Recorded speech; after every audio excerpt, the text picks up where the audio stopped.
Gosh, I'm just so excited that we're all here. And, the main topic that we're going to be talking about today is learning, equity, and the brain. And this is an explorative conversation, right, about social justice and how we can promote social justice. Before we got started, I just wanted to share kind of a brief preamble of how I got interested in this topic. I suppose that if I look at my origins, going back to education, back to when I first started thinking about becoming a teacher, I realized that I always had a goal of promoting equity within school systems. I knew I was a pretty good explainer of things, and I wanted to try to take those abilities to make complicated material more accessible for people, try to make school a little bit more of a level playing field for people. I didn't always know that what I was trying to do to help make this more level was under the umbrella of equity. But once I started my teacher training, I realized that, hey, there's these scholars like Paulo Freire and Jonathan Kozol and Pedro Nogueira and folks that have been doing this for a long time. And I started to put more language to the observations of this inequality and these inequities that I was seeing. And so if you go back through my old journals, you'll see these big circles around these ideas relating to learning and equity. And then as I went and learned about the brain, I started kind of adding in the neuroscience component to this because we do know that all brains can learn, right? It's just about the different combinations of input that we're getting into it, right? So after all these years, of journaling, 25 years, I look at education and I would think, gosh, I would hope that we would have made a more substantial progress, right? But it appears that the data is coming out that's really showing that that's a little bit in question, right? So in thinking about these topics of equity in the brain and how do we put them together, I wanted to try to see how does the knowledge about one area kind of help inform the other? What might be missing from the conversation and the equation, right? So I invited all of you to help answer that. Let's get started. Dr. Oliva, I would like to start with you with a very deceptively simple question, which is, how do you define equity? And what's your go-to definition? And what are the factors that you look for when you come up with that definition? Gosh, hello, everybody.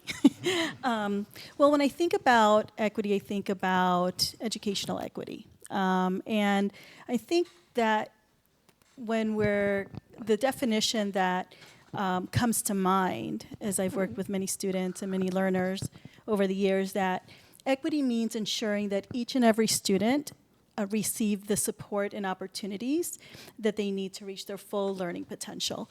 But it really is not just about being in a place or, and having access to resources. It's really about, it requires honoring the universal neurodiversity that exists amongst our learners, and also valuing their cultural and linguistic identities as well in the process as assets in their learning process.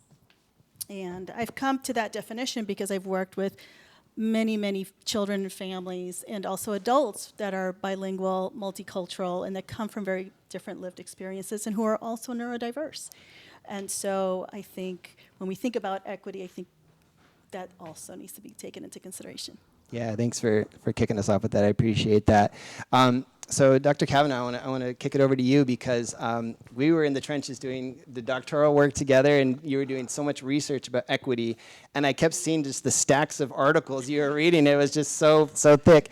And then I think it was maybe a week before you graduated, you were on OPB talking about equity. I'm driving in my car. I'm like, that's Beth. She's talking about equity on the radio, and you were killing it. That was amazing. So let's talk about that research that you were doing. So what kinds of research have you looked at that attempts to try to disentangle this equity, to try to measure equity outcomes in terms of how students actually learn depending on the different school that they're in, right?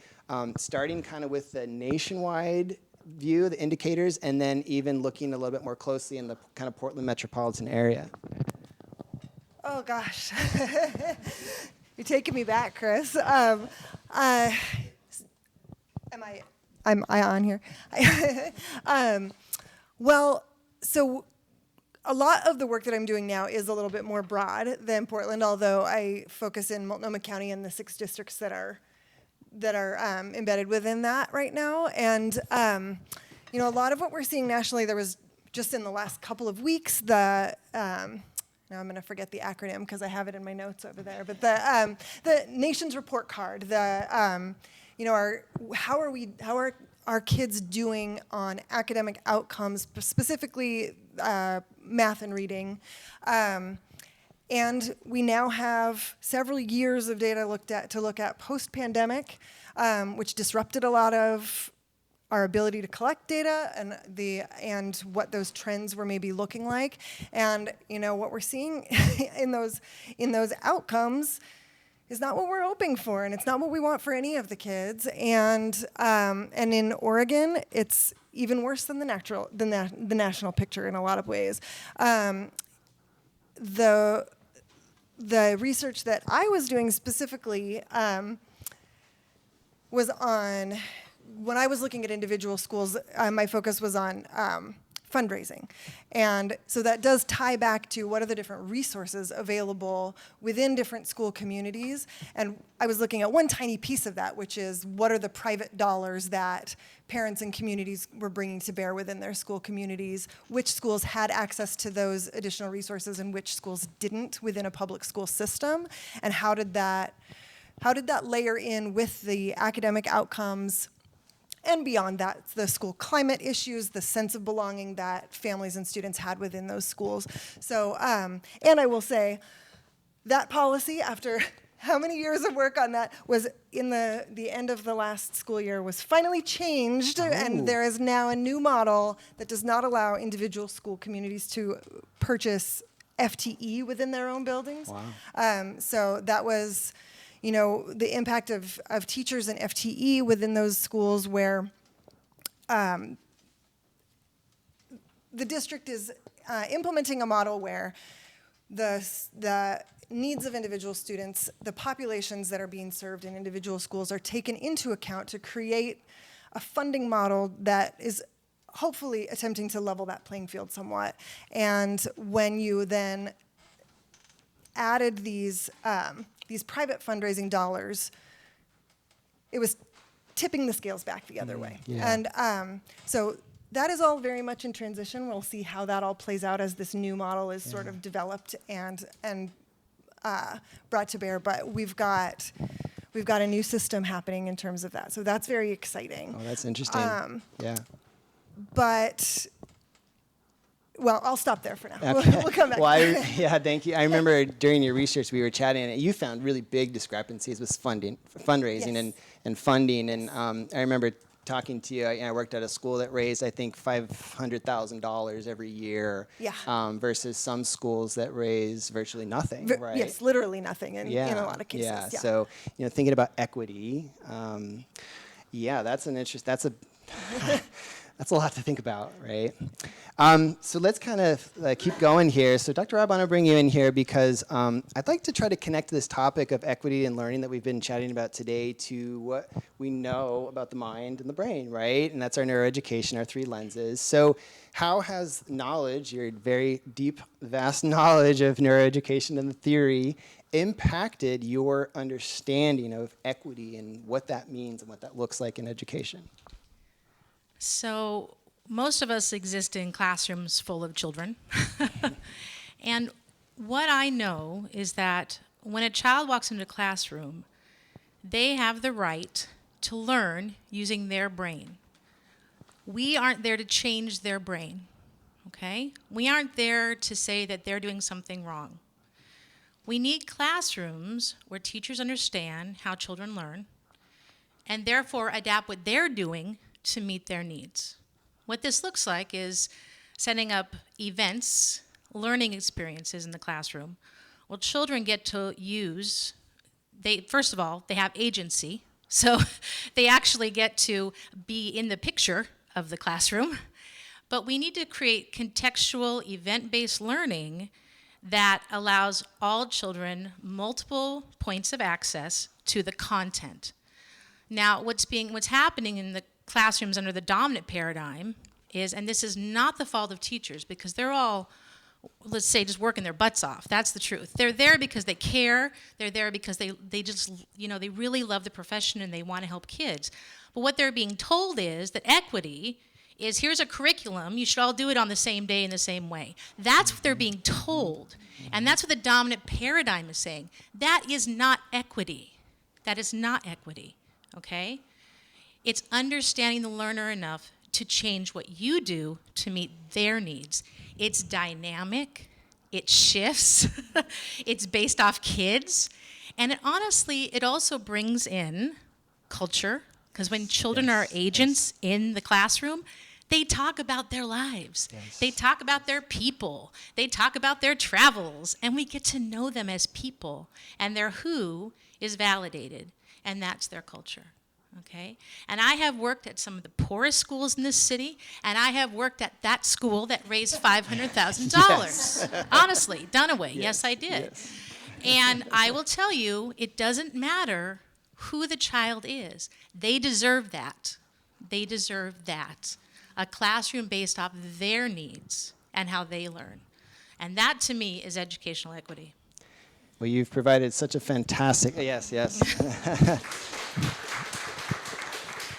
Such a fantastic segue talking about culture. I want to loop back to culture a little bit, because sometimes I think talking about culture helps build bridges a little bit, not only just with our students, but also with educators. So I want to kick it over to Dr. Oliva here, because I know you talk a lot about culture, you think a lot about culture. So help us understand a little bit here. So what does the role of culture and culture-responsive teaching practices play in trying to promote more equitable outcomes for our students? Culture is everything. So when we think about learning and we think about language, brain-based learning, the conceptual learning of children is a sociocultural process, right? And so we can create environments where, as Dr. Robb just mentioned, we're setting up high context learning activities, and we have to really think through how is it that we're going to really use their culture and their linguistic assets, to leverage that learning process. And so when we think about equity and we think about language, brain-based learning, thinking about culture is essential, right? Children and everyone in this space learns based on their lived experiences, from a place of knowing, and we build on those concepts over time. And so I think cultural and linguistic responsiveness is key to that process. Yes, thanks. I agree. And we just did a presentation where we looped a lot of that in, and it's very interesting because we had people from all over the world, different cultures. But yet, when you were talking about culture in that way, everybody got it. It wasn't like a foreign concept. It was like, oh, yeah. And sometimes we go into spaces where it's a little bit like, well, what do you mean by culture? Wait, what? No, that was not the case. So, Dr. Cavanaugh, I want to kick it back over to you, because you now work at a nonprofit organization. And, there's a lot of us who are educators here, and I also feel like we can do sometimes a little bit more to build bridges between some of the resources that are out there in the community. So what have you thought about your role in a nonprofit organization, and what can organizations do in society to help promote educational equity? Well, I mean, our organization we're in a strategic planning process right now, but talking about what does educational equity look like, and when we say that is what we do and what we're here for, what does that actually mean, and how does that play out for the students in our communities that we say are at the center of our work. One thing that I've had the real joy of being able to do in this last year is partnering with a group of culturally specific nonprofit providers in our area. They are all working within their own communities to sort of strengthen the connection between home and school, helping parents and families navigate the school system, helping with parenting strategies, but also just making sure that they are comfortable being in the school building, knowing what questions to ask, building trust that a lot of them may not have with that sort of formal process where they are, and our role, like my organization, All Hands Raised, we're not a culturally specific organization, and we are not direct service. So I'm not working with kids and families for the most part. I've had an opportunity to push a few little projects in there, which have been very satisfying. But in this work, we are the, what's the way to put it? We're the glue. We bring them together, and we are doing all that stuff in the background that allows them to build the capacity to better meet the needs of their communities. Yeah. So we're meeting, I lead our data team. My partner manages the program managers. And so they're coming together to say, hey, this is what's working well for us. What projects are we aligned on? What are the things where we're going to layer together our services? Because I've got folks in our community who need this that you bring to the table. And so all of that to say, nonprofits have a really essential role in filling the gaps that either just are not in the wheelhouse of our schools to provide, or the schools don't have the resources, but also are not necessarily, the schools should not be the providers of that. Sure. Just those culturally specific providers in particular are meeting needs in so many different arenas for these families, and addition to creating a social, cultural space that is a safe space for those families to get to know each other as well as build trust with the providers. So it's that. Yeah. It's that bridge between school and culture sometimes. Yeah, that makes a lot of sense. That's great. Yeah, thanks. I want to go back to Dr. Robb and thinking about supporting new educators. You know, we've taught a lot of pre-service teachers, and you still have that capacity right now. So you worked as a mentor teacher, still do, and you've guided so many people through this process. So what can you share with our audience here today about how you guide new teachers, new educators through this process of maybe coming from a place where they didn't really learn about neuroeducation or learn about equity as much in this context to what we're talking about? What does that process of guiding them through that usually look like? Well, to be honest, most of the student teachers I have knew me already and begged to be in my classroom. I don't mean like, I'm not trying to do it, but seriously, like I see Heidi over there who went to her advisor and said, I will be in Dr. Robb's room. Like she literally said that. So most of them have come to me with some background, which is nice. Sure. And they get to see firsthand trying to navigate a system that doesn't understand how kids learn, honestly. They just don't understand that. But when we're working with, I'm trying to bring along a young teacher, there's a couple of things. Well, first of all, we're trying to think about like how to help all kids learn. That's the ultimate goal.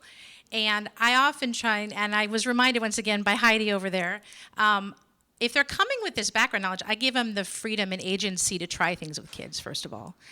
Everyone needs agency, right? We all need to be in our own story. So student teachers and younger teachers need a chance to try things out. We're not going to break the kids. It's okay, right? We can do something and we can reflect on it, and next day we come back. But what I always said to them was, you actually have to give them the opportunity to learn anything you want them to know. So we can't take for granted that kids know how to sit on the carpet or get to their desk or take out a pencil. There are hidden rules of school, cultural ones, that kids don't know. So as a new educator, think, what do you want them to know? Then how are you going to help them learn it? See, we're not really there to teach. We're there to help kids learn. So we set up environments where kids have the opportunity to learn. That was a big shift for me, and hopefully the students who've worked with me have heard me say that. We're there to help kids learn. That's why we're there, okay? And so I would say that to them, and I'd let them plan, and then things would bomb. And then I'd go back and say, well, did you draw? And they'd go, no. And I'd say, okay. So the other thing we need to know is that we need to have multiple points of access for kids. So you need to draw something. And then they'd go back and say, oh, well, that really worked. I'm like, well, that's great, right? So it's this push-pull of that advice, of realizing also that we have to give kids agency. I always said, what are the kids right now? Are they the researchers, scientists? Are they the mathematicians? Are they the authors? What are the kids? What's their role? Are they a paleontologist? Are they a meteorologist? Who are they? Because when they see themselves in that role, then they start to learn. So there's just a few little tidbits that I've given throughout the years. So. Absolutely, and everybody that has worked in your classroom or observed your classroom, they always come to me and they share how much they've learned. So I know it's working. Yeah. This is kind of a question for everybody. I was just thinking about kind of making this kind of a personal just connection to this topic. I attended a conference however many years ago now, and the presenters asked a question to everybody, which on the surface seemed like a very simple question, which was, what do you do each day to promote equity? And I thought to myself, I was kind of squirming in my seat a little bit, and I was like, well, I'm doing this research for school districts, and I'm trying to help level the playing field, and this and that, and this and that. But I kind of wanted a little bit more to my answer, and it just gave me a lot to reflect on. And so I would like to pose the same question to any of you, which is there something or many different things that you think about to promote equity just on a daily basis? Go for it.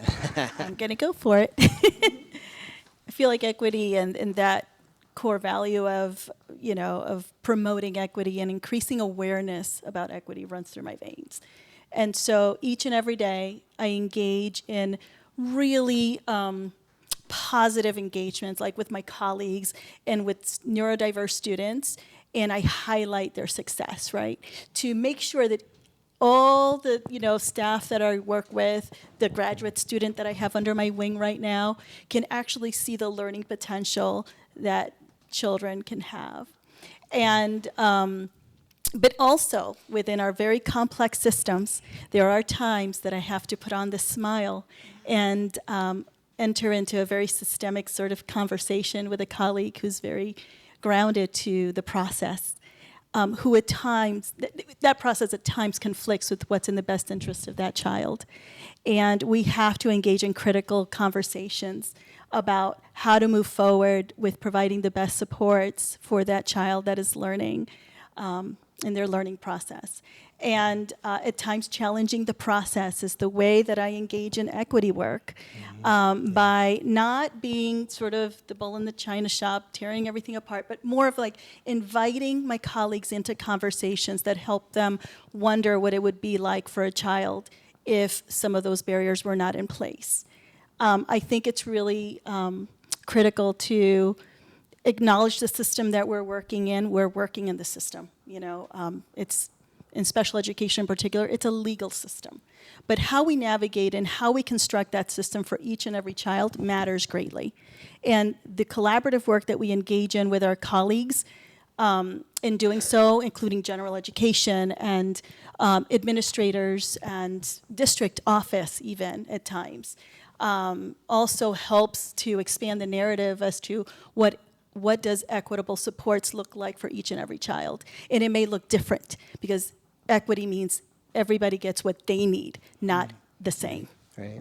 Yes, thank you. Thank you. So Dr. Cavanaugh, one more question for you, and then we'll kind of do our wrap-up question here. But we've had a lot of developments on a national level thinking about the Department of Education, and there's just been so much that is going on. And so we're talking about equity, but sometimes it's maybe worth just a pause, a zoom out for a second, right, and think about all of these uncertainties that are happening. So how can we navigate all of that? And also thinking about how can we keep pushing to envision a future that is equitable, and what will it take to achieve that vision? What's the work that needs to keep happening here? I am a champion of public education. I am a firm believer, and I don't want to get controversial in here, but I don't know but I believe that a foundation of this country and our ability to move forward as a democracy is founded in access to educational opportunity for every single student. And I know that the research shows us pretty clearly that that movements toward away from a public system where every child has access results in more disparate outcomes, results in students who with the most barriers, the most vulnerable students being left behind. in systems where they have no other option. Yeah. I think that's one of my biggest concerns with with what is coming down the pike is potential dismantling of a public education system. Right. And that's something that every day is something that I try to promote, that I try to work on and support and shore up the foundation in any way that I can. And as an organization, as supporting the work and the advocacy around that. I'm trying to remember exactly what your question was. So where do we go from here? Where do we go? I think this will start with a little bit of a frustration, but when I go to advocacy events around state funding, and we can go back and forth on education funding in Oregon all day, but when I hear legislators who say, well, it's not the top priority of my constituents, and what I want is, I want that to be the top priority of everyone, because it is underlying all of these other hot button, hair on fire issues that we're seeing with unhoused population, with drug abuse, with crime, with like so many other things. If we have with poverty, if we have a stable, well-funded, well-supported education system that meets the need of every student where they are and gives every student the opportunity to build a future that gets them to their full potential, we will not be at the level in all of these other places. But this requires a long game. This is not something that an elected official is going to solve in there before the next time the voters go to the booth. So, so I think that is how do we elevate that narrative of how education and a strong public education system underpins all of these other societal hopes and dreams that we have for our communities. Yeah, thanks for sharing. I did say I wanted to try to end on a lighter note. Yeah, thank you. Well, we've gotten into, this is our passion work, and so we could talk about this all day, and there's a lot of kind of heaviness to all of these topics, right? Because, we see education from the inside and from the outside and from every different direction, right? And so it's so personal to us, and yet we know it's like, if only we could just help people see X, right? So I'm going to put that to all of you. I want to start with Dr. Robb, and then we'll move down the way. So I want to end on a positive note. Is there something happening within education today that is giving you hope and is inspiring you? Okay, might have to dig deep in the mind a little bit, but and connecting it back to promoting these equitable outcomes for learners. Is there something that you're seeing that we can share to try to give us some hope through this? Dr. Robb, I want to start with you. That's why I've been giving you the glance. Wow. Okay. I can come back to you if you'd rather. I don't know. I might be in a bad headspace to answer this question right now. Well, I continue to have hope in that teachers really do care. I see them working with the hardest, I shouldn't say hardest, with students with really impacted needs, and I see them come back every day. People want to do the work. They want it, but they don't always have the information they need to really help the kids in front of them. And then I worry about burnout. That's negative. Okay, but people keep graduating and choosing to be teachers. Right. And I just finished up a little stint at Warner Pacific as an adjunct. I did a class, and they were all adult learners who are actually in the system. They're paras and EAs and campus security guards, and they're getting their degree to be a teacher. Nice. And I'm like, okay. Yeah. That's where I see. There's hope there. People still love the work, so there's hope. Thank you. Dr. Oliva, where are we going from here? What's giving us hope? I think, there are many challenges. However, what is giving us hope is that despite all of these challenges, we still have, professionals that continue to go through programs, that continue to show up every morning, even though they had a really hard day the last day. So, and then what's also giving me hope is that from what I have known and researched is that when we provide a workplace or promote a workplace culture where teachers, educators, anybody that's touching the life of a student has the opportunity to engage in like a safe, critical reflection process, right? To examine why are some things not working, right?